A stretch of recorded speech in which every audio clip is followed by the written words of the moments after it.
Yurt dışında yaşayan vatandaşlarımız hem orada çalışıyorlar, yaz tatilleri ve memleketlerine dönüş yaptığı zaman ülkemiz için önemli bir de döviz girdisi oluyor. Bu yıl tabii bu rakamlar biraz daha euronun veya içinde bulunduğu ülkenin doların yükselişinden kaynaklanan para birimiyle birlikte hayli esnafın yüzü gülecek beklentisi.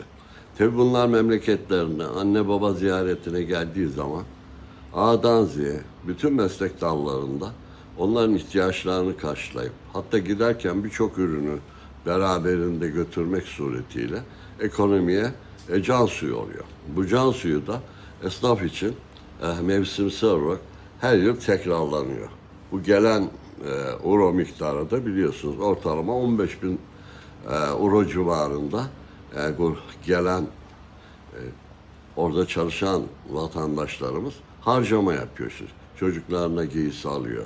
Buradaki restoran, lokanta veya işte özlemini çektiği kendi mutfak lezzetlerine uygun ürünleri yeme ihtiyacı duyuyor. Dolayısıyla yine düğün mevsimleri biliyorsunuz altın alınıyor, işte nişanlar yapılıyor, düğün salonları, taksici, çiçekçi, aynı şekilde tatlıcılar, herkes kısmetini alıyor. Bu ekonomizm için olması olmazı. Bundan dolayı da ülkemiz hayli bu girişin daha çok olması, onlara daha cazip ürünlerin satılabilmesiyle ilgili. İşte evinin mimarisini değiştiriyor, yapılacak tadilatlardaki harcamalar veya işte daha evvel oturdukları evlerin bakımı vesaire derken bütün sektörlere katkıları oluyor. Bu da önemli rakamlar. Biliyorsunuz her yıl bu artarak devam ediyor. 700-800 milyar bir para birimi ülkemize gelmiş oluyor. Bu para da tabii hem ülkemizin ekonomisine olduğu katkı gibi tabii burada yaşayan aile bireylerine getirmiş oldukları, onların geçimleri için de katkı koydukları bu paralar dolayısıyla ekonomiye her zamanki gibi destek oluyor.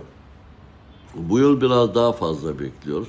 Çünkü Avrupa'da çalışıp yaşayan yurttaşlarımızın tatillerinin müddetine göre de ülkemizdeki kalma ziyaretler oluyor. Hem turizmle ilgili hem de diğer bölgelerdeki. Tabii bu gelen yurttaşlarımızın buradaki ekonomik değerinden de önemli. Kendileri ülkemizdeki gelişmeyi de görüyorlar.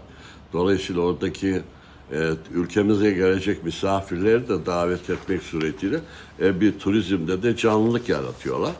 Bu da bizim için çok önemli bir şey oluyor. Dolayısıyla yılda biliyorsunuz en az 5 milyona yakın yurt dışında yaşayan, çalışan yurttaşımızın olduğunu varsayarsak onların getirecekleriyle birlikte, misafirleriyle birlikte, işte çoğalan nüfuslarıyla orada doğan çocuklarıyla ilgili de ülkemizin tanıtımı, ülkemizin renkliliği, ülkemizin güzellikleri aşılanmış oluyor.